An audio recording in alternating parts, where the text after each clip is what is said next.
Nandito na naman tayo para mag-share ng konting kaalaman para sa ating printing business. Ang gagawin natin ngayon ay reverse sticker.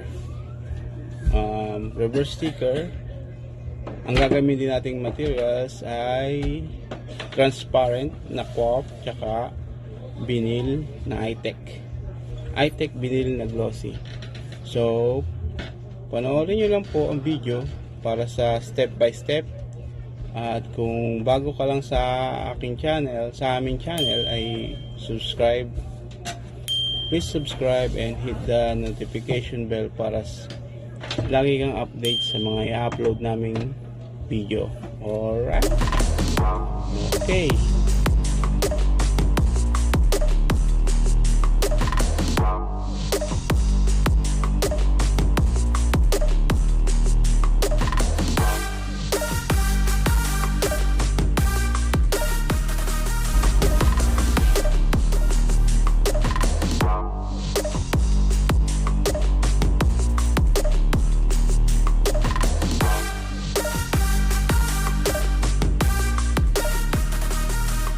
So guys, ang ating gagamiting materials para sa ating reverse mirror sticker ay ito, cloth na transparent.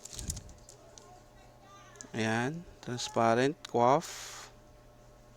Tapos dito nga pala natin siya ipiprint sa cloth transparent. Tapos ito yung pinaka niya, magiging parang phototop pero vinyl sticker, iTech na vinyl, tas glossy siya. Okay, yan ang ating materials na gagamitin para sa paggawa ng reverse sticker. Okay.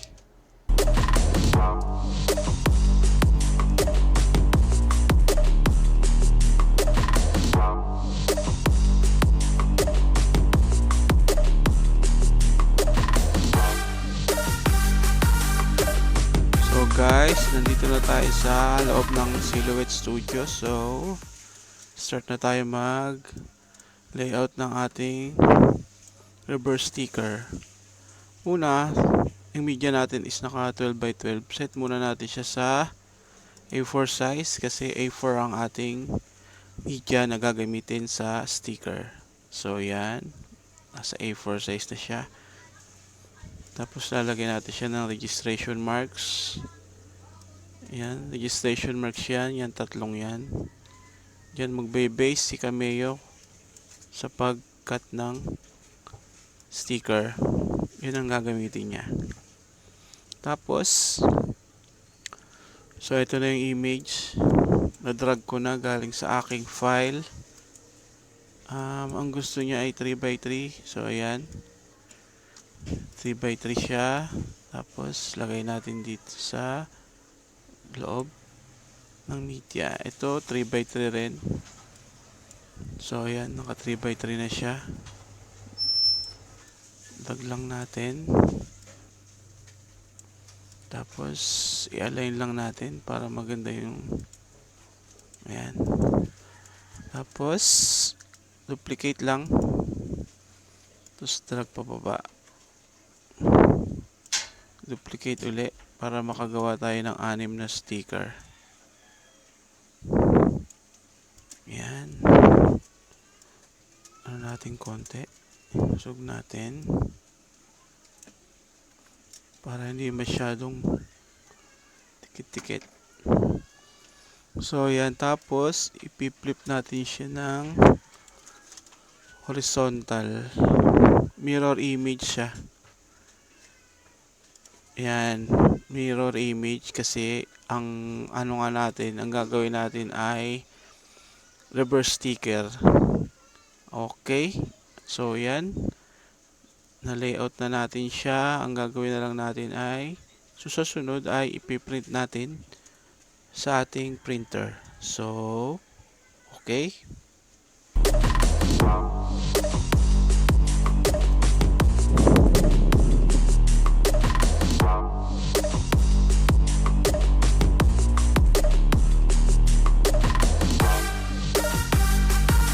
Okay, nandito na po tayo sa Silhouette Studio. Document size natin is A4 size. Orientation is portrait. Paper type is photo paper glossy. Tapos dapat siya ay naka-high, naka-colored. Yan, ganyan ang kanyang settings bago natin siya i-print. Okay. Double check po natin ang settings bago tayo mag-print para maganda ang finish product natin sa printing. Okay, print na natin.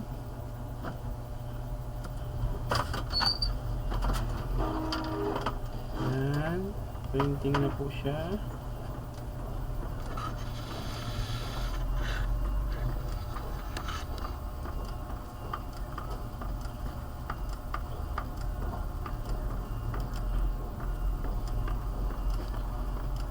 Preprint na po ang ating pigment printer. Ayan, pigment printer po siya na L3210. Ayan. Ang settings po niya ay naka-standard, naka-high siya para maganda yung quality ng print. Tapos photo paper na glossy.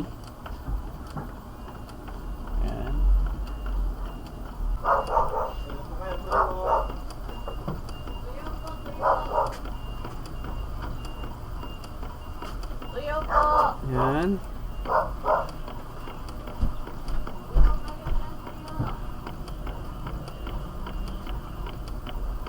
Gusto nyo tuyo? May nagtitindang tuyo dito sa amin.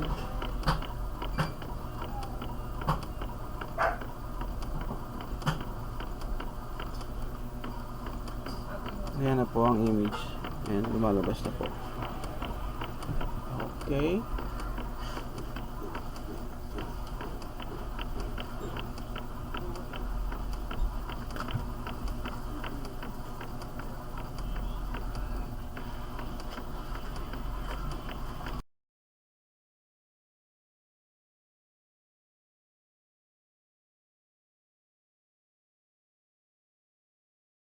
Yan, nakabit na natin yung iTech na vinyl sticker dito sa transparent sticker para may laminate. Ayan na.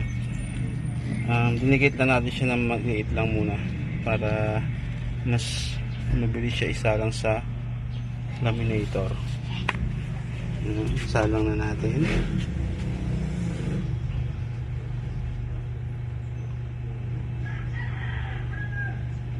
Yan, pinakain lang muna natin ng konti. Tapos para dire-diretso lang yung pag ano niya, laminate niya. Yan. Forward na natin. Yan, laminate na siya. Bali, code lamination lang siya.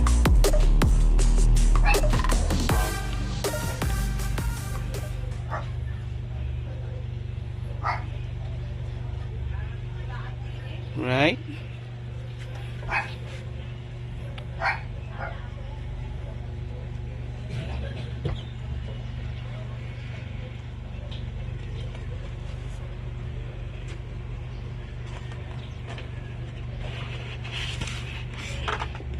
Ayan po, ayan na po, na-laminate na po natin siya. Ayan, laminate na. Susunod natin ay sasalang na natin sa ating color platter. Okay?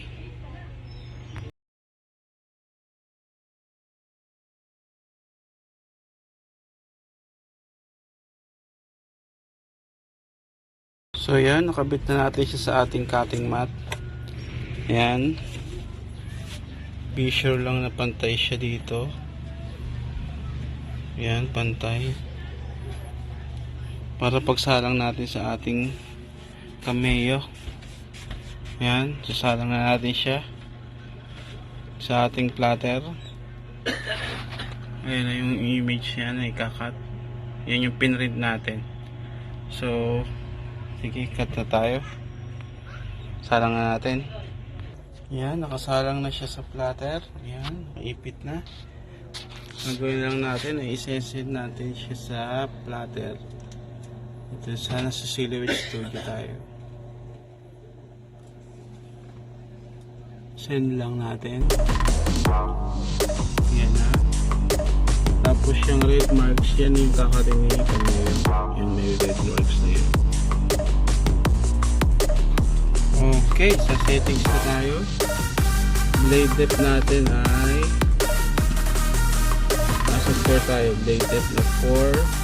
Force natin, adjust natin konti. Gawin natin 30.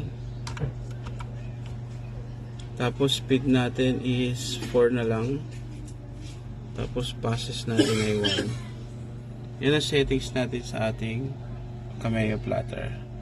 So, pagkatapos na ng settings, tsaka natin isesend sa platter. Hopefully maging maayos ang pagbasa niya sa registration marks. Okay? Send na natin. Yeah, nagbabasa na siya sa registration marks. Ayan, nagbabasa siya. Sana maging successful. Ayan na po. Successful po ang pagbasa ng registration marks. Kaya nagkakatapusi kami. Okay.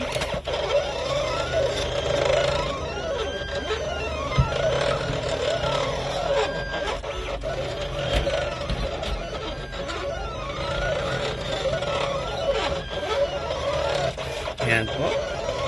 Ang 5 image.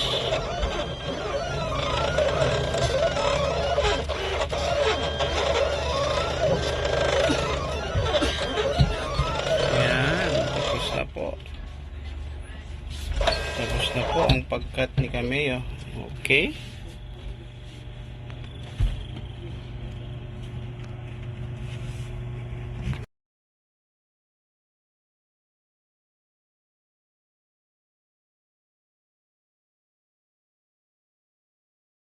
Po yung sticker natin, kuha po tayong sample. Yan. Ito yung ating reverse sticker. Kuha tayong sample. Tapos lagay natin sa salamin. Okay.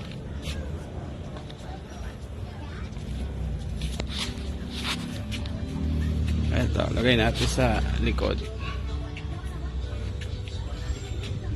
Ayan, salamin yan.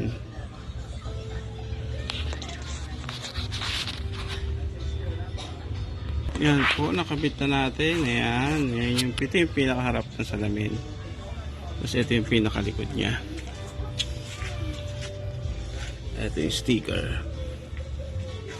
Ayan, reverse sticker po. Ayan.